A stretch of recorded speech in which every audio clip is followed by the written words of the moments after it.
আজকে আমরা নারীর অর্থনৈতিক স্বাধীনতা বিষয় নিয়ে কথা বলতে চাইছি। এই বিষয় নিয়ে আমি আগেও কথা বলেছি। এমন না যে আমি আগে কথা বলিনি তা নয়। কিন্তু এই বিষয়টি এমন একটি বিষয়, এই বিষয়টির মধ্যে আমরা যতই প্রবেশ করার চেষ্টা করছি না কেন, প্রতি মুহূর্তেই নানান রকম ডাইমেনশন এসে উপস্থিত হয়ে যাচ্ছে। ডাইমেনশন গুলো কেমন কেমন সেটা হচ্ছে যে নারীরা যে ধরনের কাজ করছে সেই কাজে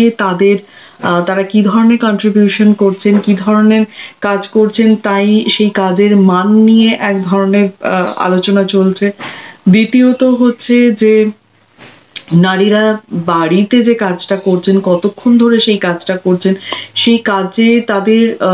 সবচেয়ে বেশি সংখ্যক সময় তারা দিয়ে থাকেন সেটা তারা জানেন। কিন্তু সেই দেওয়া সময় থেকে বেরিয়ে এসে অন্য কাজে সময় ব্যয় করা বা অন্য কাজ করার আহ করতে যাওয়ার মধ্যে তাদের কাছে একটা অদ্ভুত রকম চয়েস এসে উপস্থিত হয় যে সেই কাজটা তাদেরকে দুটো কাজই তাদেরকে সমানভাবে করে নিতে হবে, এবং সেটা যদি সমান তালে না কাজটা করে তাহলে কিন্তু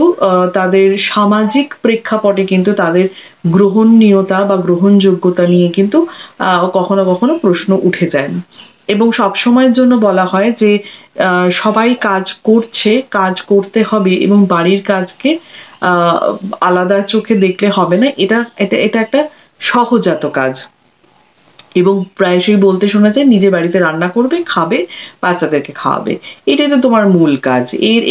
এর পরে এই কাজটা করার পরে যখন তুমি হাতে সময় পাবে তখন তুমি তোমার হাত খরচের জন্য কিছু টাকা রোজগার করতে পারো। অর্থাৎ এখানে আরেকটা ডাইমেনশন আছে, সেই ডাইমেনশনটা এই জেন্ডার ডাইমেনশনের মধ্যেই কিন্তু আরেকটা ডাইমেনশন। এই ডাইমেনশনে কিন্তু বলা হচ্ছে যে আহ নারী যে কাজটা করবে সেই কাজটা, তার প্রাইমারি কাজ হচ্ছে ঘর গৃহস্থালির কাজ করা বা ঘর সংসার করা। তারপরে যেটুকু সময় থাকবে, বা যদি কোনো আপদকালীন পরিস্থিতি আসে যে বাড়িতে হাজবেন্ডের কোনো সমস্যা হয়েছে, তার কাজ চলে গেছে বা এরকম কিছু, তখনই একমাত্র আহ সেই নারী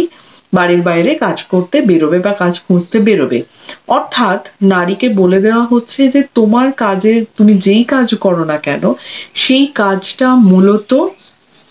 দ্বিতীয় শ্রেণীর কাজ। যদি আমি বলি যে একটা সেকেন্ডারি লেভেলের কাজ, এবং প্রাইমারি লেভেলে অবশ্যই আসছে যে পুরুষ টাকা রোজগার করতে বেরিয়েছেন, তিনি হচ্ছেন মেন ব্রেড আর্নার, তিনি টাকা রোজগার করবেন।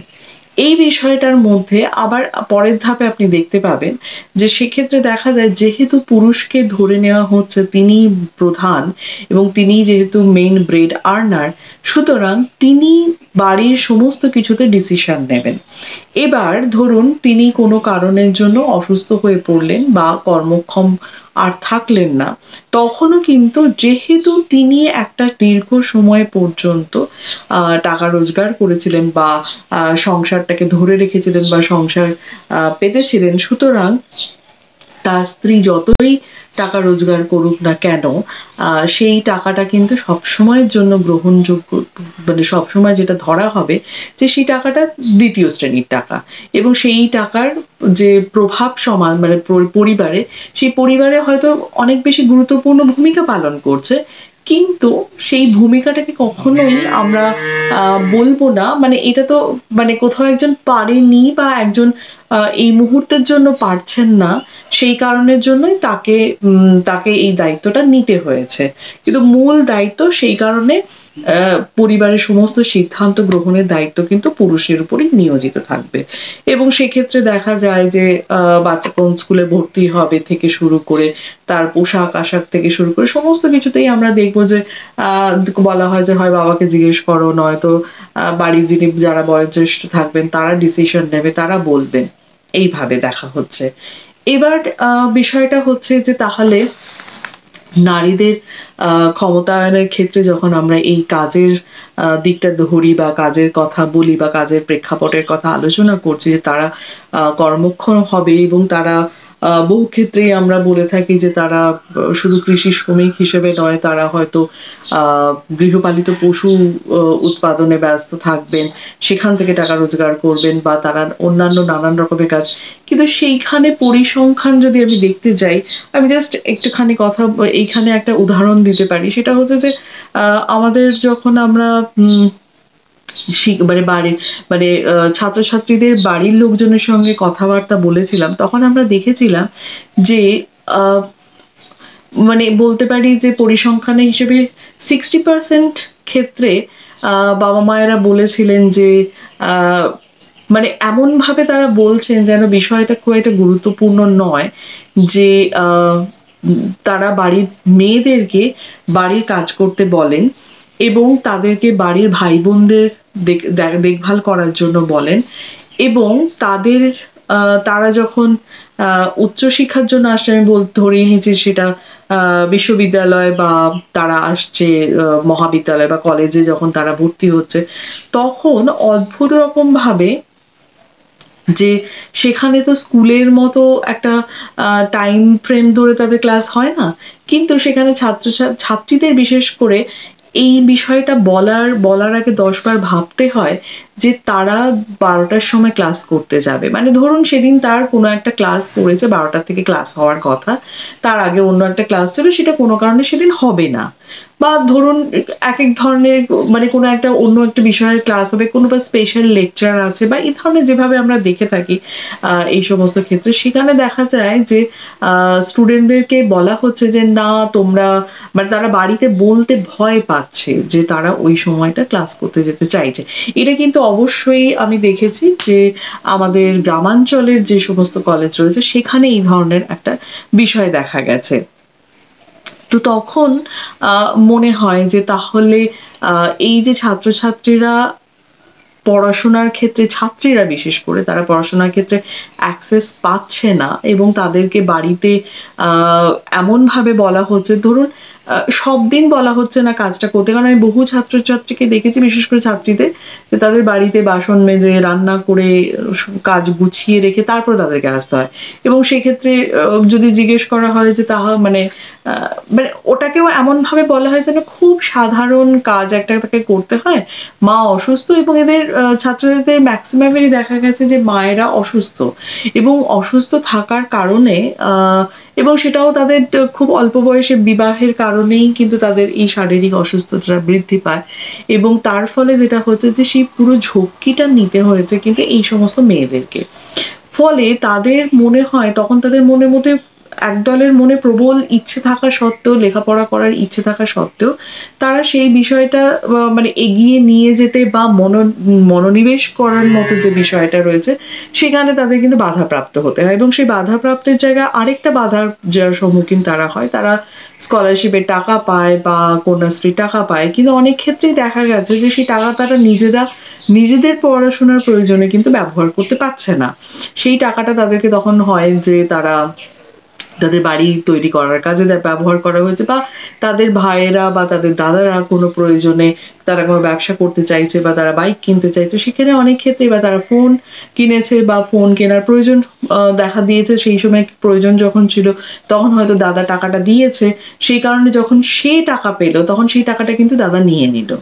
কিন্তু এটা ভাবলো না যে সেই টাকাটা তার থাকলে বা সেই টাকাটা যদি রেখে দেওয়া যায় তাহলে যে পরবর্তীকালে ভবিষ্যতে তার লেখাপড়াতে খরচ করা যেতে পারে, সেটা কিন্তু ভাবা হচ্ছে না। তারপরের ধাপে আমি দেখেছি যে সে কি পড়তে চায়, সে পড়ে কি চাকরি পেতে চায়, এই জায়গাটা একটা অদ্ভুত, মেয়েদের ক্ষেত্রে একটা দিশাহীনতা আমি দেখেছি। তাদের কাছে কিন্তু কোনো দিশা নেই, তাদের কাছে একটা এই মুহূর্তে খুব সহজ পদ্ধতি হয়ে যায়, তারা বাড়িতে আলপনা দিয়ে থাকে, সুতরাং তারা ইউটিউব দেখে একটা বিউটিশিয়ানের কোর্স করে বা বিউটিশিয়ানের বিষয়গুলোকে শেখে, এবং সেইটাকেই তারা কাজ হিসেবে নিয়ে নেয় বা নিতে চায়, কিন্তু সেক্ষেত্রেও বাড়ির লোকেদেরও কিন্তু একটা বাধা থাকে, বা তারা চায় না যে তারা এই ধরনের শিখুক। ফলে যেটা আমি বলতে চাইছি সেটা হচ্ছে যে আমরা যতই মহিলাদেরকে বলে থাকি না কেন যে তারা পড়াশোনা শিখে একটা চাকরি করতে আসবে বা তারা কাজের জগতে পা দেবে, কিন্তু দেখা গেছে যে কাজের জগতে পা দেওয়ার আগেই তাদেরকে এত রকম ভাবে বাধার সম্মুখীন হতে হচ্ছে যে তাদের টাইম মতো লেখাপড়া করতে অসুবিধে হওয়া, বা এতটাই বাড়ির পরিবেশ তাদেরকে সেই সেই সেই কি বলবো সেই প্রেক্ষাপটটা দিচ্ছে না। শুধু বাড়ির পরিবেশ নয়, আশেপাশেও যখন সমাজেও যখন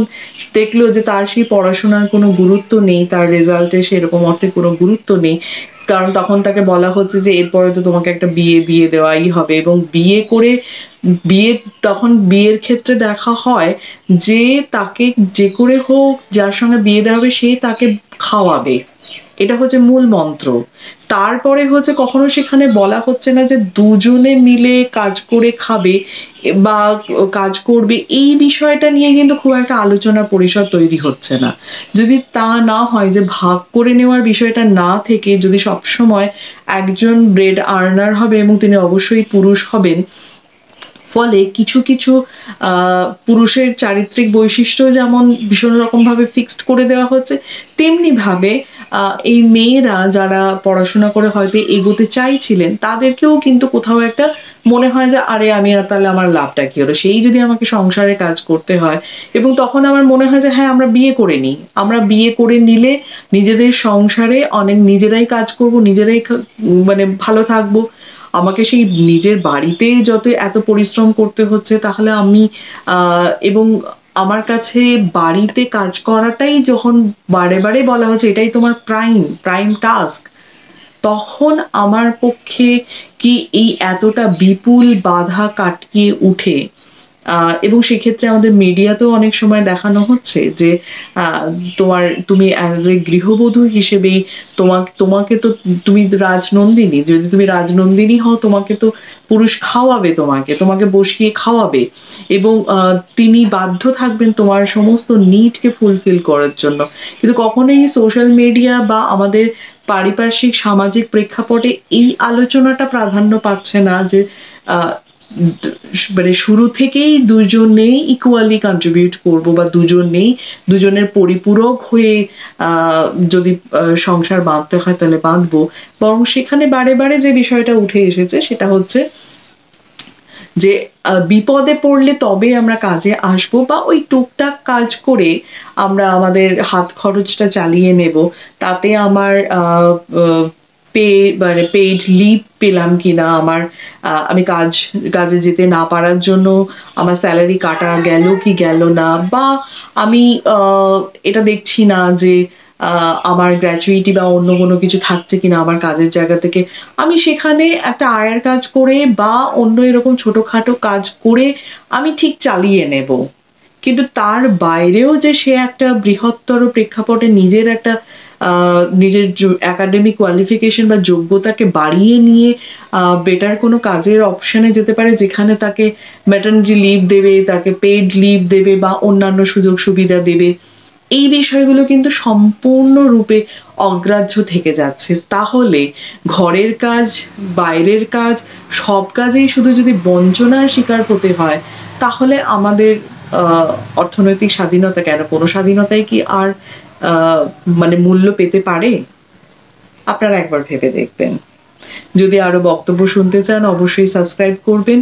এবং আপনাদের মতামত অবশ্যই জানাবেন।